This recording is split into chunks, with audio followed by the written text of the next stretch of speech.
Your goal is to be the largest online, and you are, retailer in the world. Beyond that, what's the goal? Well, our mission is Earth's most customer-centric company. But I don't know what that means. Well, I'll give you an example. Right after World War II, Morita-san, the guy who founded Sony, set as the mission for Sony that they were going to make Japan known for quality. And you have to remember, this was a time when Japan was known for cheap copycat products. And Morita-san said, he didn't say we're going to make Sony known for quality. He said we're going to make Japan known for quality. He chose a mission for Sony that was bigger than Sony. And when we talk about Earth's most customer-centric company, we have a similar idea in mind. We want other companies to look at Amazon and see us as a standard bearer for obsessive focus on the customer, as opposed to obsessive focus on the competitor. So that's one of the reasons we work on differentiated products. It's one of the reasons we take a long-term viewpoint on things. You can't really do the right thing for customers if you're short-term oriented. And if you're going to invent new things, you've also got to be able, and this goes along with long-term orientation, you've got to be willing to endure a lot of criticism. You know, if you're going to put, Kindle is a good example, if you're going to put your back into reinventing a 500-year-old industry, some folks are going to get ornery. It was also feared at one time, those people who had your stock, that once Walmart, for example, got serious about being online, they were going to blow you away. Why didn't that happen? Well, I think it's because we did a good job for our customers. So, you know, you go back in time and we've been called Amazon.toast. Right, I remember. Amazon.con, Amazon.bomb. You know, this is all like in the first 3 years of our existence. Sure, yeah. And that's part of what I'm talking about, the willingness to be misunderstood. If you're going to do things, we lay out what we're doing and we tell people, you know, how we think about things. Like I'm saying to people, you know, the iPad is not a Kindle killer. I'm very clear about that, but it doesn't keep people from writing that. And I'm very clear about why. It's a totally differentiated device. It's $139. Works in bright sunlight. You can read with one hand. It's so light and the battery lasts a month. For $139, why wouldn't you want a device like that? Okay, but let me go back to the Walmart issue, though. Yeah. What was it that made you able to sustain a challenge from the world's greatest retailer? Obsessive customer focus on... But how do you focus on the customer better than they focus on the customer? Well, I mean, they're pretty good at focusing on the customer, too. But we're very differentiated in how we do it. And so our approach, if you think about our retail business, which I think is what you're asking about here, there are really three things that we know are critical. Well, that's the heart and soul of your business, isn't it? Well, and especially relative to the Walmart question, Yeah. I think that's the key.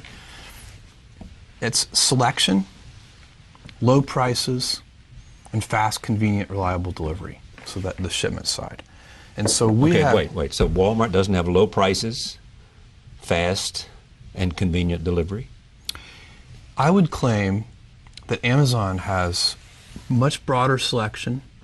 In many cases, if I don't want to be overly bold in my claim, but the online model gives us significant cost structure advantages that lets us have even lower prices than physical stores. Selling online? Well, sometimes they do have umbrella problems sometimes where they don't want to compete against themselves online versus offline. But a Walmart, with all of the volume that it buys, its purchasing power, therefore gives it the ability to offer lower prices. Well, doesn't that give them an advantage they ought to be able to translate? Because their purchasing power is bigger than your purchasing power, is it not? I wouldn't. I think in a lot of the product categories, that ship sailed a long time ago. Meaning what? Meaning that we have the purchasing power to compete with anybody. We have the not volume relationships with suppliers. That playing field has been leveled. Okay. If you'd asked me that question, 10 or 15 years ago, I'd have agreed with you that that was the challenge you had overcome. But even then, our profitability is not our customer's problem. We don't take the point of view that we're going to price products, at a particular margin for ourselves. We say we're going to price products competitively, and if that means on that product that we lose money, that's okay, because we need to take care of the customer and earn trust, and we'll figure out over time. And if we find we can't ever make money with that product, we'll stop selling it. But we're not going to make customers pay for any of our inefficiencies, if you see what I'm saying. Did you lose money on the Kindle? Every new business that we have ever invested in, it has taken years. Most businesses have either no impact on our financials for the first 5 to 7 years, or a negative impact on our financials for the first 5 to 7 years. And we do a lot of new things. The company is very healthy financially. We're doing very well, and it's an outcome of customer obsession. So, when we were Amazon.toast, that was because Barnes & Noble had, we only had 100 and, right. When we were declared Amazon.toast, I think we had 150 employees. Barnes & Noble had 30,000 employees. And somebody wrote an article that said, Amazon has had a great 2-year run, but now the big boys have shown up, and they're going to steamroll them. And, we had a all-hands meeting. I called all 150 employees together, and I said, look, because everybody's worried about it. Every employee has read the Amazon.toast article. Every mother of every employee has read the Amazon.toast article and has called and said, your father and mother who live here in New York. Yeah, are you okay? Yeah. And so we had an all-hands meeting, and I said, look, you should wake up worried, terrified every morning, but don't be worried about our competitors, because they're never going to send us any money anyway. Let's be worried about our customers and stay heads down focused. And so these are big, most of these are big markets. Another way to answer your question about competitors and Walmart is to say, look, they can succeed fabulously, and it won't stop us from succeeding. These retail markets are huge. So it often doesn't make sense for us to think of it as a pitched battle. Sometimes people think about business as it's kind of like a sporting event. There's a winner and a loser. It's not a zero-sum game. It usually isn't. I'm sure there are cases where, but most often, industries succeed. So I can tell you, I think e-commerce is succeeding. And the way we think about it, nobody else has to fail for us to do well. I think ebooks is like that. I think there are going to be many winners.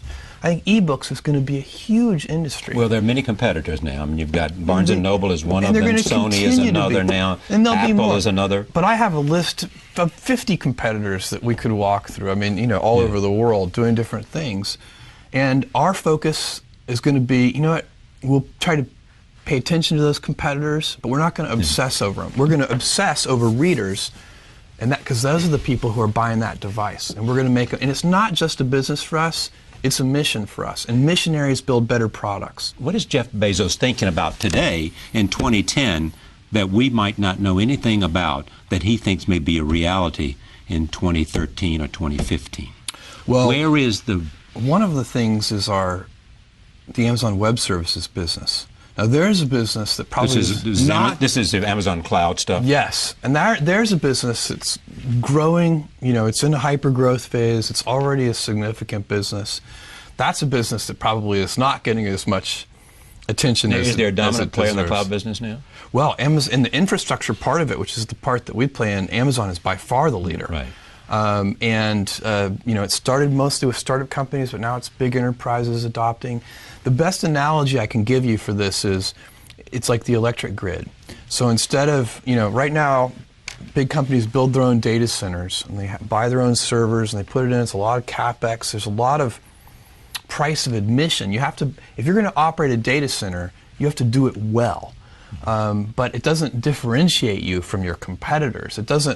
It's just a price of admission.